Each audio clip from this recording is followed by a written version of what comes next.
Operation सिंदूर में भारत को होने वाले नुकसान को लेकर एक बार फिर राजनीतिक दलों ने सवाल पूछे हैं, लेकिन डिफेंस एक्सपर्ट्स का कहना है कि ऑपरेशन सिंदूर न सिर्फ अब तक का सबसे सफल ऑपरेशन है, बल्कि इसकी शुरुआत से पहले ही प्रधानमंत्री नरेंद्र मोदी ने हमारी सेनाओं को खुली छूट दी थी, जिससे किसी भी तरह के पॉलिटिकल कंपल्शन का कोई सवाल खड़ा नहीं होता। मेरे साथ Centre for Land Warfare Studies के director general lieutenant general Dushyant Singh मौजूद हैं। सर, आपसे जानना चाहेंगे कि ये जो पूरा डिफेंस अटैचे का एक स्टेटमेंट आया इंडोनेशिया में एक कार्यक्रम के दौरान, और उसके बाद जिस तरह से कांग्रेस जवाब मांग रही है, इसको आप कैसे देख रहे हैं? देखिए, मैं तो इसको एक पॉलिटिसाइजेशन का ही मैटर मानता हूँ। इसके बारे में मेरी जानकारी उतनी है जितनी आपकी और कॉमन पब्लिक की है, जो कि वेरियस प्रेस ब्रीफिंग्स में बताई गई हैं। जहाँ तक लॉसेस का सवाल है, सीडीएस ने जरूर इसके बारे में कुछ कमेंट किए थे, लेकिन उन्होंने बड़ी एम्फेटिकली, बड़े विश्वसनीय तरीके से ये नंबर्स के ऊपर अपना नकारात्मक रुख अपनाया था।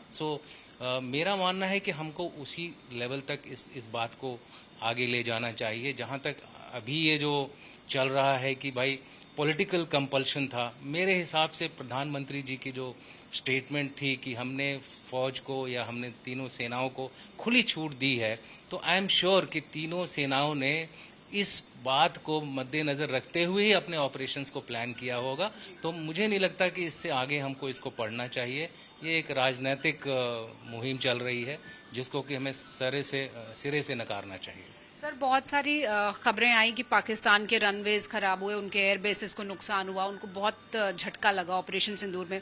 ऐसे में आप कैसे देखते हैं इस पूरे नैरेटिव बिल्डिंग की कोशिश एक जो हो रही है, लॉसेस की बात हो रही है, इसको आप कैसे देख रहे हैं और कितना सक्सेसफुल था हमारा ऑपरेशन सिंदूर? देखिए, ऑपरेशन सिंदूर की जहाँ तक सक्सेस की बात करूँ तो ये ऑपरेशन एक अकल्पनीय सक्सेस कहलाया जाएगा।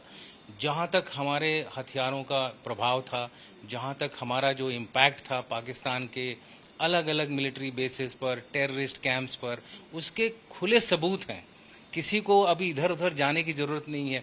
पिछली बार किसी ने सबूत मांगे थे, इस बार तो वो कहानी ही नहीं सामने आई है। हर एक चीज की फोटोग्राफ ली गई हैं, सैटेलाइट इमेजेस ली गई हैं, वो अपने आप में कहानी बताती हैं।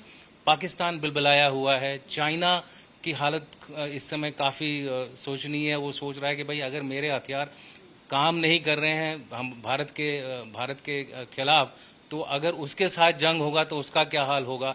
तो मेरे ख्याल से ओवरऑल इवन वेस्टर्न वर्ल्ड में भी उनको ये मैसेज गई है कि भारत अब दुनिया के पटल पर एक शक्ति के रूप में उभर रहा है, जो कि उनके लिए भी एक तरह से चिंता की बात है, क्योंकि अब जो है हम न कि खाली इंपोर्ट बट एक्सपोर्ट्स भी कर रहे हैं अपने इक्विपमेंट का। ब्रह्मोस की एक अलग ख्याति आगे बढ़ रही है, और ब्रह्मोस का जो सेकेंड जनरेशन आ रहा है, जो कि लखनऊ में जिसकी इंडस्ट्री खुल गई है, मेरे ख्याल से ये सारी जो मैसेजेस हैं भारत को एक नए ऊंचाई पर ले जा रही हैं। तो ऑपरेशन सिंदूर मेरे हिसाब से एक थंडरिंग सक्सेस था।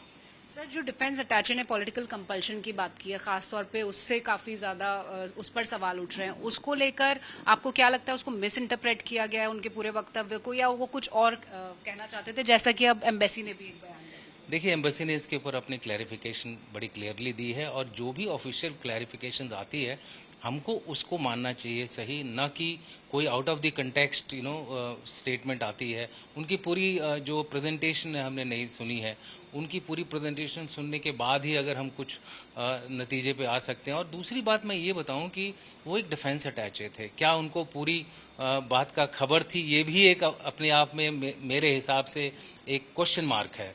तो क्योंकि ये चीज़ें सभी से शेयर नहीं की जाती हैं। अगर इस तरह की कोई चीज़ होती है तो डिफेंस अटैची की जो स्टेटमेंट है, मेरे ख्याल से उतना तक ही उसका महत्व देना चाहिए जितना कि उस लेवल पर एक अधिकारी का होना चाहिए। हमें जो अभी पता है दुनिया को, वो ये है कि प्रेस ब्रीफिंग्स में जो भी हमको बताया गया वो एक सच्चाई है। और दूसरी जो बात है कि सीडीएस ने जो स्टेटमेंट दी है, और मैं एक बात बताऊं, जब युद्ध होता है तो युद्ध खाली दिखावे का नहीं होता है। युद्ध वन वे ट्रैफिक नहीं है। युद्ध में दोनों साइड्स लड़ती हैं, और जब दोनों साइड लड़ती हैं, चाहे वो आप जीते हों या फिर हारे हों, दोनों का कुछ न कुछ नुकसान होता है। लेकिन इस लड़ाई में, ऑफ सिंदूर की लड़ाई में भारत ने अकल्पनीय विजय हासिल की है। और यही हमको आगे सोचना चाहिए कि इन फ्यूचर अगर हम दोबारा इस तरह की सिचुएशन को झेलते हैं तो मेरे हिसाब से हमारी तैयारी उसके लिए होनी चाहिए ताकि दोबारा इससे भी और बढ़िया प्रदर्शन कर सकें। हमसे बात करने के लिए बहुत बहुत शुक्रिया। तो लेफ्टिनेंट जनरल दुष्यंत सिंह ये बात कह रहे हैं कि बहुत ही अकल्पनीय ऑपरेशन रहा ऑपरेशन सिंदूर, और पॉलिटिकल कंपल्शंस की जहां तक बात की जा रही है वो ऑपरेशन से पहले ही साफ कर दिया गया था कि प्रधानमंत्री ने किस तरह से तीनों सेना प्रमुखों को खुली छूट दे दी थी किसी भी तरह के ऑपरेशन की जैसा की जरूरत हो। तो यहां पर जो भी कुछ हो रहा है वो जनरल दुष्यंत सिंह कह रहे हैं कि राजनीति की एक कोशिश हो सकती है, और ऑपरेशन सिंदूर के बारे में ये कहा जा रहा है कि इससे न सिर्फ चीन, पाकिस्तान बल्कि तमाम ऐसे मुल्क जिन्होंने भारत को देखा है उभरती हुई शक्ति की तरह, वो विचार कर रहे हैं इस बेमिसाल ऑपरेशन को देखकर सबक ले रहे हैं। कैमरा पर्सन सत्यनारायण के साथ शिवानी शर्मा, आज तक के लिए दिल्ली से।